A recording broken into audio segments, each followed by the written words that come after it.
ধরো তোমার একটা ফিজিক্স পরীক্ষা, তোমার কাছে যা যা বই আছে সব পড়ছো, বিদেশি বই পড়ছো, সব ম্যাথ করছো, সব কিছু করছো, এই কোয়ার্টারে তুমি 20-এর মধ্যে পাইছো 16। তুমি আরেকটা ফ্রেন্ডকে দেখলে সে কিছুই পড়ে না, 18 পাইছে। তখন তোমার খারাপ লাগবে, ওকে, বাট তখন তুমি নিজেকে একটা জিনিস বলতে পারবে না, ঠিক আছে হারছি, সব করে হারছি। তুমি যখন নিজের সর্বোচ্চটা দিয়ে কোনো জায়গায় চান্স পাবা না, বা জীবনে কোনো জায়গায় ব্যর্থ হবা, কোনো জায়গায় খারাপ লাগবে, তখন যেটা তুমি নিজেকে বুঝাতে পারবে না, ঠিক আছে যা হাতে ছিল সব দিছি, সমস্যা নেই, তখন খারাপ লাগবে না।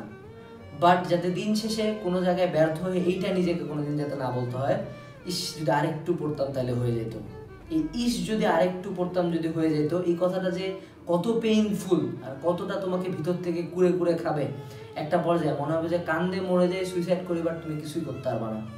সো যাতে নিজেকে কোনোদিন এই কথাটা বলতে না হয় যে আসলে আমি সত্যি করতে পারতাম কিন্তু করিনি, এটা যাতে কোনোদিন বলতে না হয়। তোমার উত্তর যাতে হয় যে না, আমার ক্ষমতায় যা ছিল আমি যতটুকু পারতাম সব দিছি, এরপরে যা হয়েছে তা।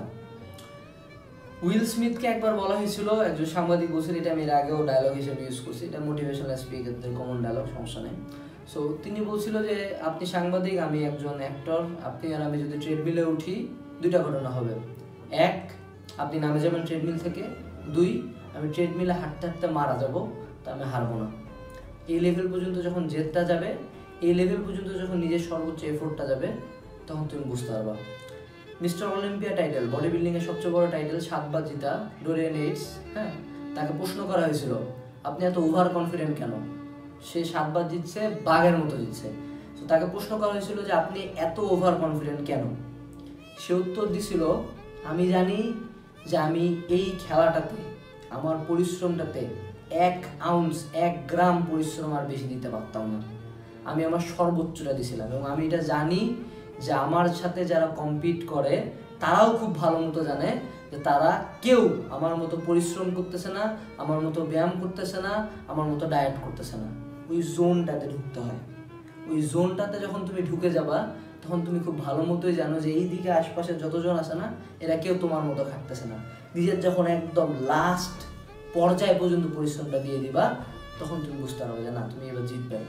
ওই লেভেলটা পর্যন্ত পরিশ্রম দাও, যাতে তুমি দিন শেষে ঘুমানোর আগে যখন বিছানায় মাথাটা লাগাবা, নিজেকে বলতে পারো আজকে কি যা যা করা দরকার ছিল সব করতে পারছি, হ্যাঁ করতে পারছি, এমনি আগাও। সো এইচএসসি ইন্টার লাইফে ভালো করতে চায় সবাই, বাট অ্যাকচুয়ালি এই লেভেলে যায় না।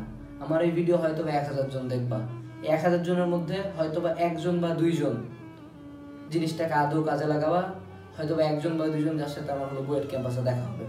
আমি তোমাকে উদ্দেশ্য করে বলতেছি, তোমার জন্য শুভকামনা।